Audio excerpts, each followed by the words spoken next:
संदीप बंसल जी हिसार से। राधे राधे महाराज जी। राधे राधे महाराज जी। महाराज जी, जब जाप शुरू किया है तब शरीर में अलग तरह के अनुभव हुए हैं, जैसे आज्ञा चक्र पर स्पंदन व सहस्त्रार चक्र पर अनुभूति, जिसकी असीम आनंद की अनुभूति। हाँ, अभी अभी स्थायी नहीं।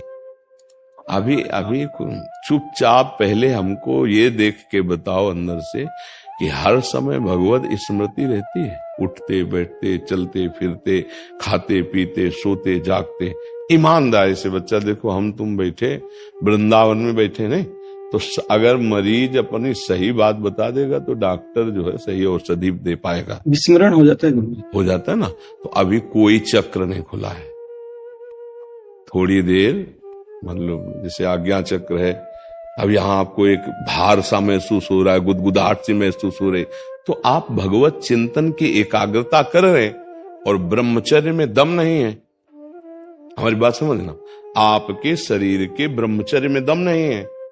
अब वो जब हम चिंतन गाढ़ करते तो फिर वो देखो, 1 घंटा नासाग्र दृष्टि करके देखना ऐसे, और मंत्राकार करो, दर्द शुरू हो जाए। क्योंकि अगर ब्रह्मचारी हो ये दर्द नहीं होगा।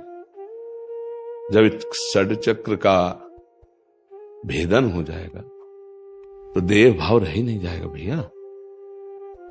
अभी आप पुरुष हो, मांगे हैं आपके अंदर, तो अभी कुछ नहीं मिला है। देखो समझा जाए, चाहे ज्ञान में हो चाहे भक्ति में हो, जब कुछ धरोहर मिलेगी ना तो इच्छा खत्म हो जाएगी, शरीर भाव नहीं रहेगा, मैं पुरुष मैं स्त्री भाव खत्म हो जाता है, देह भाव भगवत भाव आ जाता है। या जैसे ज्ञान में ब्रह्म भाव, भक्ति में भगवत भाव आ जाता है। ये पहचान है कि हमें कुछ मिला है। क्या पहचान? कोई इच्छा नहीं रह गई। ब्रह्मभूता प्रसन्न आत्मा न सोचते न कांक्षते। जिसके पा लेने के बाद कुछ पाना बाकी नहीं रहता। जैसे हम बहुत प्यासे और छक के बढ़िया शीतल जल पीने को मिल गए, अब प्यास बुझ गई ना। तो चाहत अगर है तो फिर प्यास कैसी बुझी? अगर चाहत है, पानी देख करके मन ललचा रहा है, तो अभी प्यास नहीं बुझी। अगर भरपेट पी लिया है तो फिर यही होगा ना, नहीं अब नहीं, अब कछुनाथ न चाही मोरे, मतलब मिल गया ना वो। भैया अभी नहीं मिला। नाम जप करो और अपने में कोई सद्गुण को मत देखो।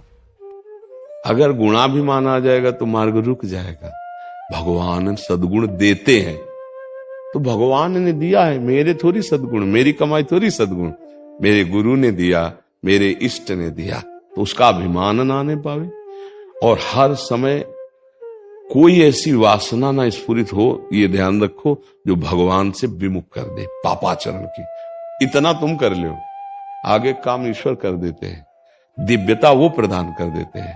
हमारे मन बुद्धि की ताकत नहीं कि उन तक पहुंचे, वो हमारे मन बुद्धि में आ जाते हैं, उनके लिए कोई रोक नहीं। हमारा मन भगवत स्वरूप, हमारी बुद्धि भगवत स्वरूप हो जाती है। समझ रहे? हाँ, खूब नाम जप करो, बड़ी कृपा है जो आप अध्यात्म में चल रहे हैं। बस इस धन को छुपाया जाता है। और जितना नाम जप करोगे, जितना अच्छे शास्त्रों का स्वाध्याय करते हुए मन बुद्धि को सतमार्ग में लगाओगे, उतनी दिव्यता आती चली जाती है। पर वो दिव्यता विनय रूप में जागृत हो। डर लगता है कि इस पद से हट ना जाए, क्योंकि सामाजिक चुनौतियां रहती है, गृहस्थ चुनौतियां। अब आपको डरना इसलिए नहीं कि तुमको कोई पकड़े है, तुमको कोई पकड़ के परमार्थ पे चला रहा है। अभी भरोसा नहीं हुआ क्या आपको? आप नहीं चल रहे हो, आपको कोई पकड़े हुए है। जिन्होंने तुम्हें परमार्थ दिया है वही तुम्हारा हाथ पकड़े हैं। उनको पुकारते रहना। जहां तुम्हें लगे कि मैं गिरने वाला हूं तो आप देख लेना, तुरंत रोक लेंगे। करो सदा तिनके रखवारी, जिम बालक राखे महतारी। तो डरना भी नहीं कि हम गिर जाएंगे, नहीं।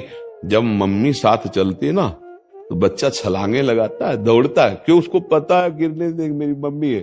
और ज्यादा उद्दंडता करेगा तो डांट देंगे, धीमे चल, पास चल। वो प्रभु हमारे माँ के करो सदा तिनके रखवारी, जिम बालक राखे महतारी।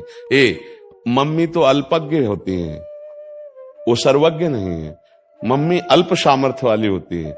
लेकिन ये मम्मी जो है ये सर्वज्ञ है, सर्व सामर्थ्यशाली है। हमको क्या डर, अब हम क्यों गिरेंगे, हम भगवान के आश्रित हैं।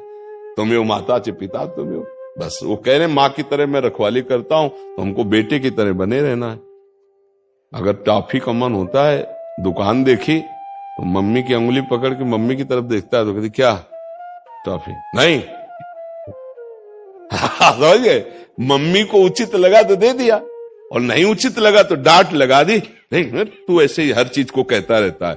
ऐसे ही ये समझना है हमको कि हम जो चीज मांगे भगवान ना दे तो समझ लो मम्मी की तरह वो देख रहे हैं कि ये खाने से, इसको ये देने से, ये वस्तु प्रदान करने, इसकी बुद्धि भ्रष्ट हो जाएगी, मेरे से अलग हो जाए, वो नहीं देंगे। जिससे हमारा काम चल रहा है उतने चलाएं और खूब भजन करके भगवत प्राप्ति कर ले। ठीक है। भारत शर्मा जी। महाराज जी आपके चरणों में कोटि कोटि प्रणाम। महाराज जी मेरा प्रश्न है कि मैं जब भी मंदिरों में दर्शन करता हूं तो